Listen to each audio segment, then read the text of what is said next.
This story is so unhinged. Um, I have to cover the story. The story is so unhinged. I am not doing enough with my life. And when I read stuff about Hunter Biden, that's what it makes me think of. I am not doing enough with my life.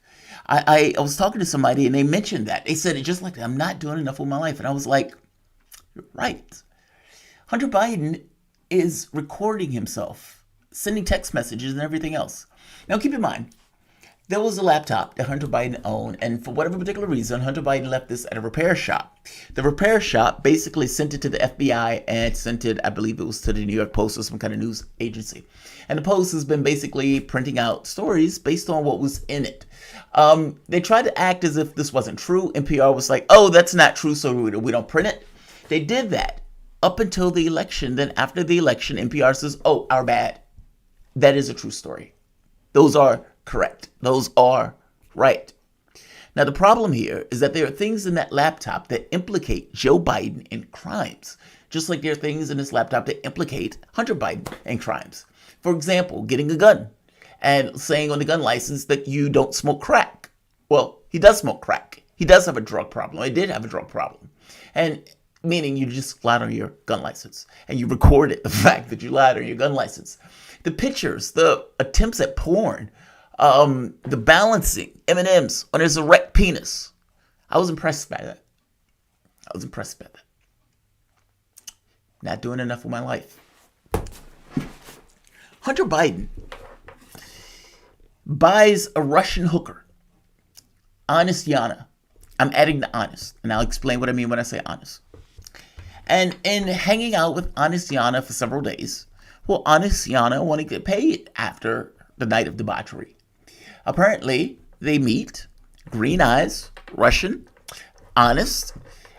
He is smoking crack. He is drinking alcohol. And apparently, of course, they're going to be having sex.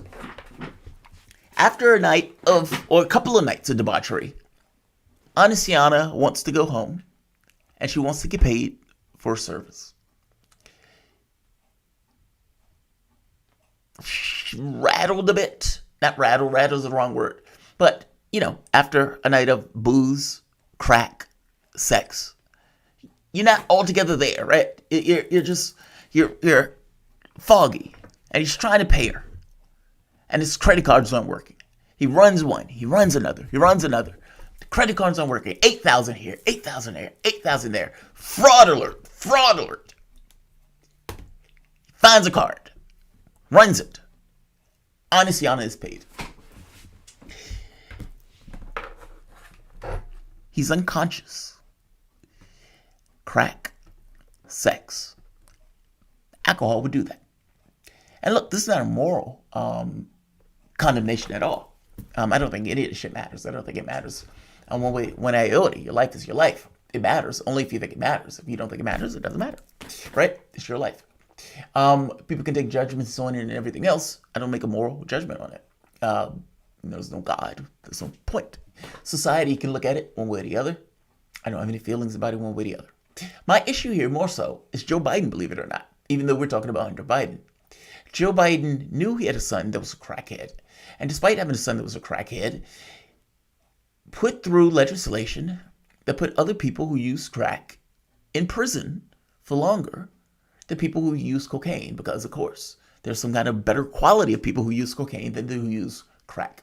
Joe Biden didn't necessarily care about the circumstances that those people were in. And not even the fact that these things were basically the same. Nope, didn't do that. Explodes the prison population for African Americans and people of color. And we're living under that today. But his son was protected.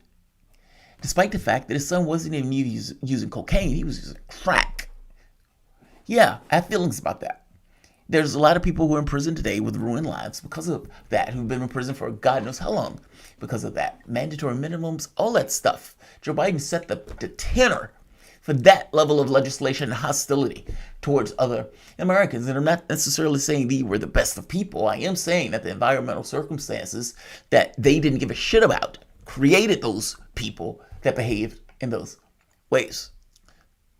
So son becomes a crackhead. His son is protected all along the way, is able to get a job, making $80,000 a month, and is able to buy a green-eyed Russian high-class hooker who just so happens to be also fucking honest, named Yanna. I have feelings about that. It's not a moral case here. It's more so of pointing out the hypocrisy associated with the Joe Biden versus everybody else, and the way he wants his kid to be treated. He wants the compassion to be given to his kid. Oh, I gotta care for his kid because of the compassion. And yet, Joe Biden will stand on the Senate floor and say, I don't give a shit about the living circumstances that those people are in. I don't care. Go look at those speeches. I've watched those speeches.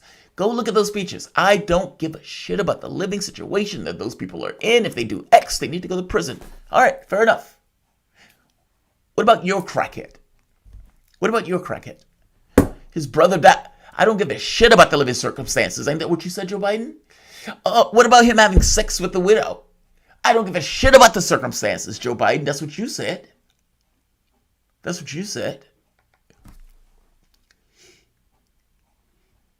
As he's unconscious, the items go through. 8,000.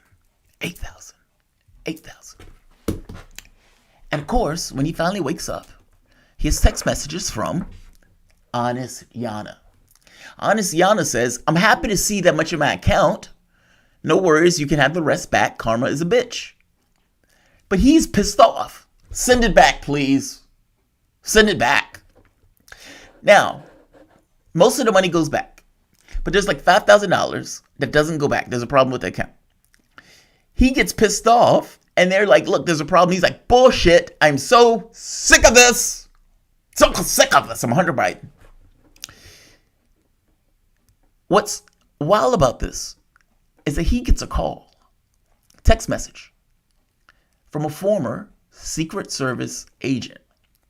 Right here, Robert Savage. This is wild. Now, Savage sends a text and says, where's it? Here we are. All right, I'm in the lobby. Come down. Thanks, Rob. Hunter replies, give me 5 minutes. 5 minutes later, Savage, come on, H, this is linked to Celtics account. DC is calling me every 10 minutes. Let me up or come down. I can't help you if you don't let me. Now, who's Celtic? And what does he mean by Celtics account?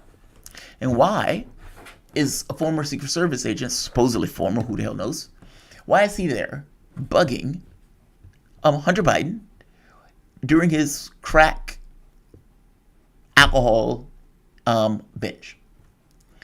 Celtic was Joe Biden's name when he was vice president under Obama.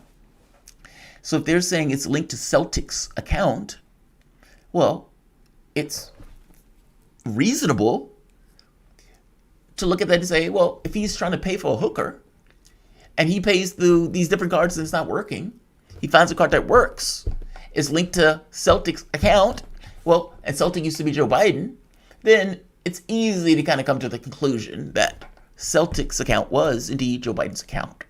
And what he paid for that went through was basically on Joe Biden's dime.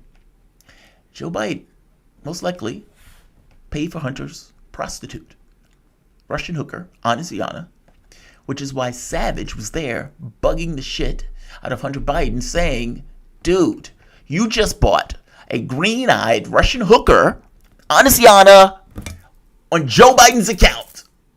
What the fuck are you doing? That's what that was about, right? I mean, why else is this dude there? Why is he there? And he's very hurt in this conversation. So right here, Hunter replies, I promise to be right down. Sorry. 5 minutes later, Savage checks Hunter again to say that Del Pupillo, a retired deputy assistant director of Secret Service who used to guard his father, has arrived. Invoices indicate that Pupillo did background checks on Hunter on potential business partner. Right here. He's going to the front desk, call and tell them to give us the key now, Hunter. As your friend, we need to resolve this in the immediate. Call the front desk now, Hunter, or I would have to assume that you are in danger and we would have to make them give us the keys For 9 minutes, Hunter does not reply. He's not fucking around. Hunter, either you come down or we are going to kick that door down. Basically, right? He said, we're going to assume that something is wrong. Hunter may just not want to come down to deal with these guys. But it doesn't matter. They're making the point of saying, we think that something might be wrong, and so we're going to come up there. You either need to come down or we're coming up. One or the other. But keep in mind, you use your dad's account to pay for a hooker. It's linked to DC's account. They're calling me every 10 minutes. What is this about? Let's keep going.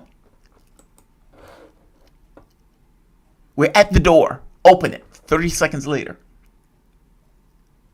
Now, the catch is we have no idea what they said next because those things are not recorded.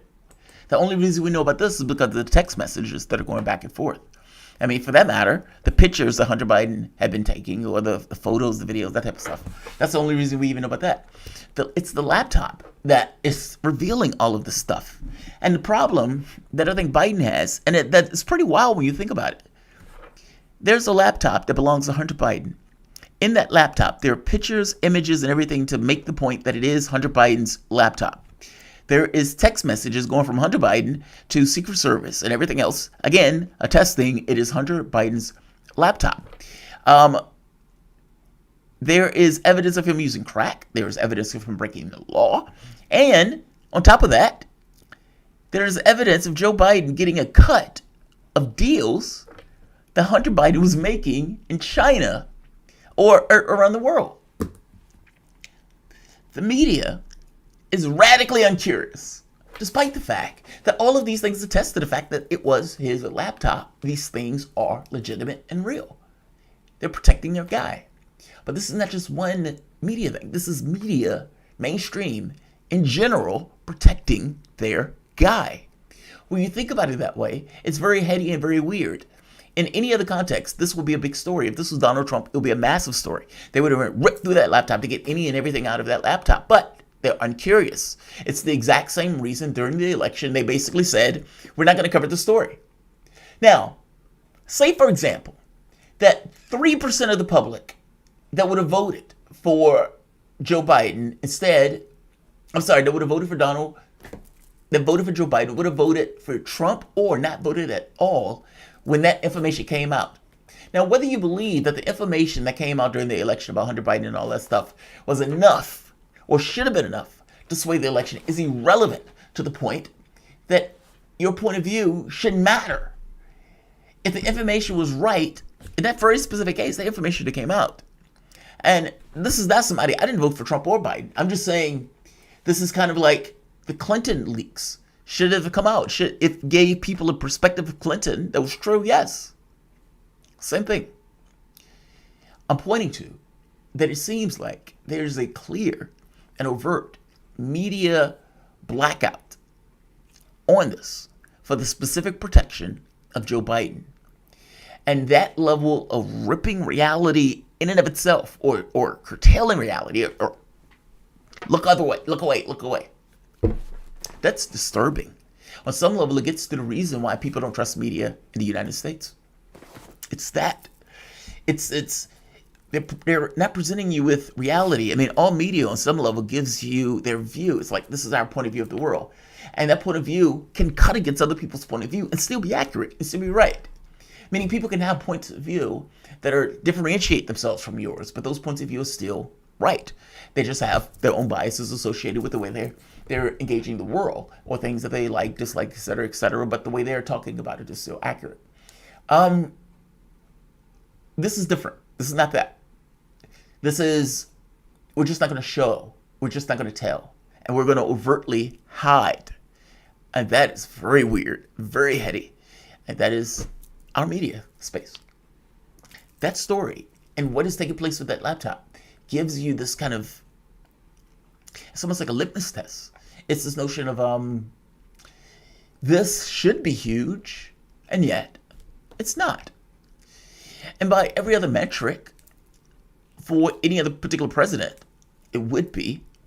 But when you end up with Trump on one side, media is taking a point of view based on what they consider to be clear and present danger of Trump. And within the context of that, protecting Biden. Now, whether you think they should do that or not, it's almost second to the point that they seem to be doing that. They're protecting their guy. Very strange. Very bizarre. And also very discrediting, which is the point that I'm trying to make. Like, share, subscribe.